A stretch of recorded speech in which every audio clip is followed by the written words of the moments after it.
Hey guys and gals, it's your buddy Drew with Living History's Mysteries and Ferocious Feline Productions. You know, looking back to the creation, the formation, the development, the expansion in this country, few names stick out like Daniel Boone. And Daniel Boone was an explorer, he was an expeditionist, he was a creator. He was also a storyteller.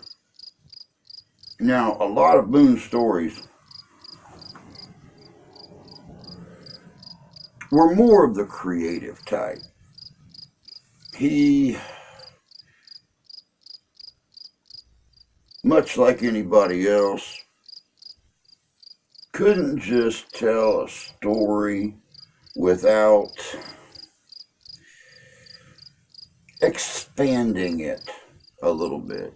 You know, the old fish tale, two old men go fishing, they catch a mess of fish that are 6 inches long, and before they're done telling the story to their friends, these things are 16 inches long.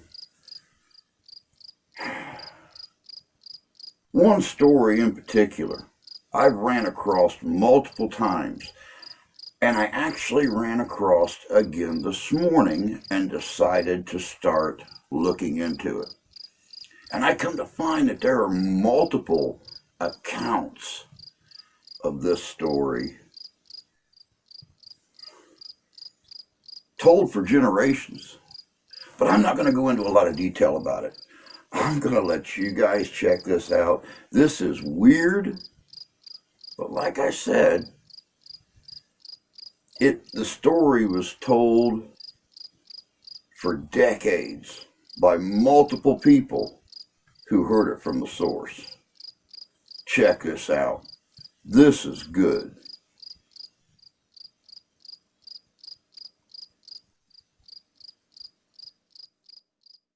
Daniel Boone and his son were iconic figures in American history, known for their pioneering spirit, adventurous exploits, and remarkable resilience in the face of adversity. Daniel Boone, born in 1734 in Pennsylvania, was a legendary frontiersman who played a vital role in the exploration and settlement of Kentucky, blazing trails through the untamed wilderness with courage and determination. Boone's early years were marked by a deep love for the great outdoors and a wandering spirit that led him to seek adventure in the uncharted territories of the American West. His skills as a hunter, trapper, and woodsman were unparalleled, earning him a reputation as one of the finest woodsmen of his time. In the late 18th century, Daniel Boone emerged as a pivotal figure in the westward expansion of America. His endeavors played a significant role in the unfolding narrative of American history, as he spearheaded the exploration and settlement of new frontiers. Boone's efforts were instrumental in forging pathways for future pioneers, mirroring the adventurous spirit portrayed in tales of that time period. To get a sense of the time period, it was a few short decades after the tumultuous era depicted in the movie The Last of the Mohicans. Notably, he played a key role in the creation of the Wilderness Road through the Cumberland Gap, a vital passage facilitating the migration of settlers into the uncharted territories of Kentucky and beyond. Boone's son, whose name is often lost to history, shared his father's passion for adventure and the wilderness. Together, they embarked on countless expeditions into the unknown, facing the dangers of the frontier with unwavering courage and fortitude. Their achievements were many, from hunting and trapping in the dense forests to defending their homesteads against hostile Native American tribes. Daniel Boone and his son carved out a legacy of bravery and resilience in the face of daunting challenges. Their names became synonymous with the spirit of exploration and the indomitable will to conquer the wildlands of America. As they roamed the untamed wilderness, Daniel Boone and his son encountered countless dangers and triumphs, forging a bond that transcended mere blood ties. Theirs was a partnership forged in the crucible of adversity, a testament to the enduring power of the human spirit in the face of the unknown.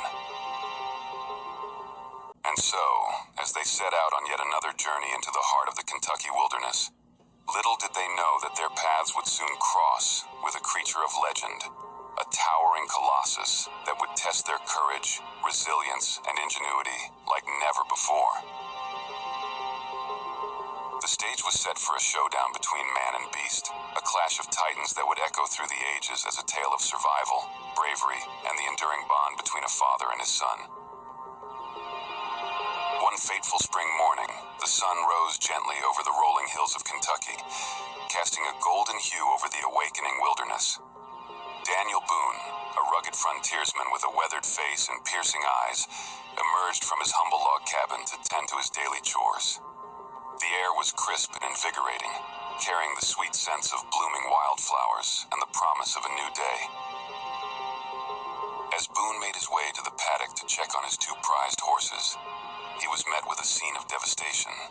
The corral stood empty, the gate swinging lazily in the breeze, and Boone's heart sank as he realized that his beloved animals had been stolen. A sense of anger and determination welled up within him as he surveyed the tracks left by the thieves, unmistakably those of Native American warriors. Without hesitation, Boone called upon his son, a brave and stalwart companion who shared his father's love for the untamed frontier. Together, they swiftly armed themselves with rifles, tomahawks, and a steely resolve to track down the perpetrators and reclaim what was rightfully theirs. The bond between father and son was unbreakable, forged in the crucible of the wilderness, and they knew that only by standing together could they hope to overcome the challenges that lay ahead. With grim determination etched on their faces, Boone and his son set out on a relentless pursuit, their keen eyes scanning the dense undergrowth for any sign of their stolen horses. The forest echoed with the sounds of rustling leaves, chirping birds, and the distant howls of wildlife, creating a vibrant tapestry of life and danger. As they followed the trail of the thieves deeper into the heart of the untamed wilderness, Boone's senses sharpened, his every instinct honed to a razor's edge. The terrain grew rougher, the woods denser, and the presence of unseen threats loomed ever closer. Yet, undeterred by the perils that surrounded them, father and son pressed onward, their spirits unbroken and their determination unshakable. In that fleeting moment of loss and defiance, Daniel Boone and his son embraced the wild unpredictability of the frontier, ready to face whatever challenges lay ahead in their quest to retrieve their stolen horses and restore order to the vast and unforgiving landscape they called home. Tracking the thieves led Boone and his son to the headwaters of Kingston Creek, where they stumbled upon signs of the Indians' presence. Undeterred, they continued their chase, following the trail down the creek to where it emptied into the Licking River. With unwavering resolve, they crossed the river and pressed on, their eyes set on recovering their stolen property. As they ventured further into the rugged terrain, Boone and his son found themselves on the bank of the Ohio River, near present-day Cincinnati. Their pursuit had led them perilously close to a large group of Indians, forcing them to abandon their quest and retreat to safer grounds. It was late afternoon when they landed near the mouth of the Licking River, weary but determined to push on. Boone decided to make camp near a spring at the foot of a hill, hoping to replenish their supplies and rest for the night. As evening descended and a light rain drizzled down, they settled in for the night, unaware of the danger lurking in the shadows. The following morning dawned misty and foggy, shrouding the landscape in an eerie cloak of mystery. Boone and his son set out to explore the surroundings, each taking a different path along the hillside. As they ventured further, the fog began to lift, revealing a chilling sight that would haunt Boone for the rest of his days. In the distance, Boone's keen eyes caught sight of a colossal figure, unlike anything he had ever seen before. A giant of a man, over 10 feet tall, with a pale complexion and long blonde hair, strode purposefully through the wilderness. As Boone watched in stunned silence, he saw the giant confront his son, who stood bravely behind a tree, preparing to defend himself. With a swift and powerful grasp, the giant seized Boone's son, disarming him and overpowering him with ease. Helpless to intervene, Boone witnessed the giant lift his son high above his head, slamming him to the ground with brutal force. Fear and desperation gripped Boone's heart as he struggled to find a way to save his son from certain doom. With trembling hands and a heavy heart, Boone took aim at the giant, his fingers poised on the trigger. But the dense foliage and the giant's swift movements made it a perilous shot. Fearing for his son's life, Boone hesitated, unwilling to risk hitting his own flesh and blood. As the giant prepared to deliver a final fatal blow, Boone knew he had no choice but to act. With a steady hand and a resolute spirit, he fired his weapon, the bullet finding its mark with deadly accuracy. The giant stumbled and fell, crushing Boone's son beneath his massive frame. Rushing to his son's side, Boone frantically worked to revive him, his hands trembling with fear and uncertainty. Time seemed to stretch endlessly as Boone prayed for his son's survival, willing him to breathe once more. And miraculously, against all odds, his son stirred, his eyes flickering open as life returned to his battered body. Relief flooded Boone's heart as he saw his son sitting up, battered but alive. Together they examined the fallen giant, marveling at his immense size and peculiar features. The giant's body was covered in short hair, his eyes large, his nose thick, and his hands and feet disproportionately big. Boone and his son measured the giant's immense frame, confirming his staggering height of over 10.5 feet. The enormity of the encounter left an indelible mark on Boone's mind, a tale of survival and resilience against a creature of colossal proportions. In the aftermath of his harrowing encounter with the mysterious giant, Daniel Boone found solace in recounting the incredible tale to a group of fellow frontiersmen gathered around a crackling campfire. The flickering flames cast dancing shadows on their weather-beaten faces, their eyes wide with wonder and disbelief as Boone's deep voice wove a spellbinding narrative of courage and survival.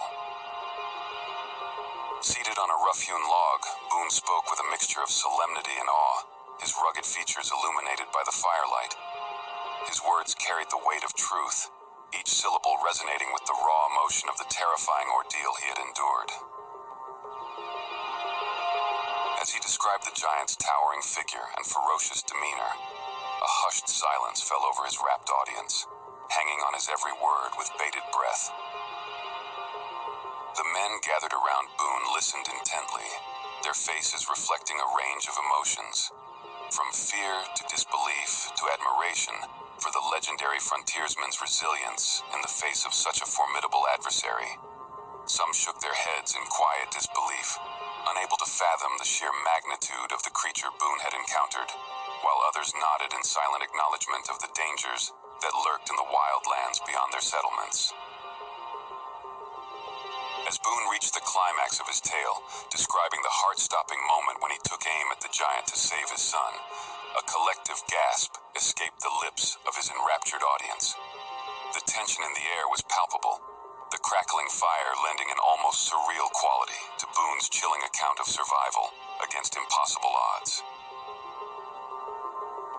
And though the truth of that fateful encounter would forever remain shrouded in mystery, Boone's recounting of the events that transpired that day near the mouth of the Licking River would become the stuff of legend. His bravery and unwavering resolve in the face of unimaginable danger would echo through the annals of history, inspiring generations of pioneers and adventurers to dare to explore the unknown and conquer their deepest fears. As the night wore on and the embers of the campfire dwindled to a warm glow, Boone's compatriots sat in reverent silence, their minds filled with visions of giant men and epic struggles against the forces of nature. And as they parted ways to seek their rest for the night, a newfound respect for the intrepid frontiersman Daniel Boone took root in their hearts. forever bound by the shared experience of hearing a tale that would be retold for generations to come. Excuse this brief interruption. If you enjoy our videos, please take just 10 seconds to like and subscribe to our channel. Your support is crucial, and it helps us grow and improve. If you're unsure what to comment, a simple "I subscribed" would help us drastically, and I will be sure to personally thank you. We look forward to bringing you many more captivating stories in the future.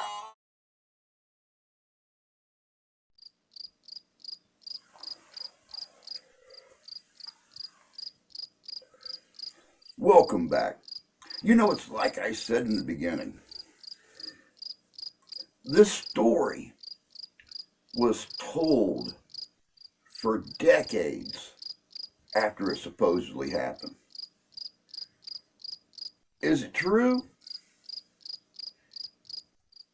The Native Americans have had stories of the wild man of the woods since the beginning of time.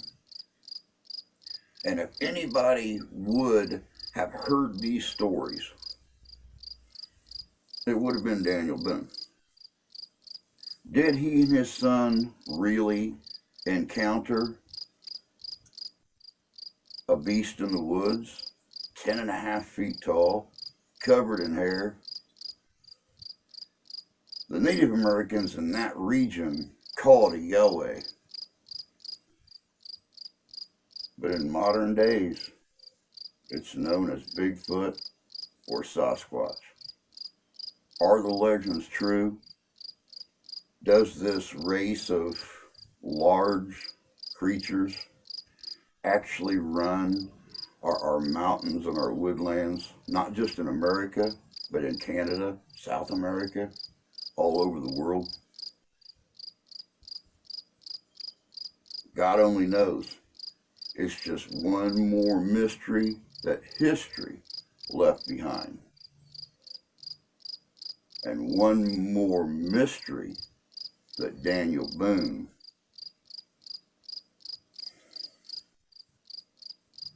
claimed as his own. Until next time, take care of yourselves, take care of each other. God bless you, God love you, I do.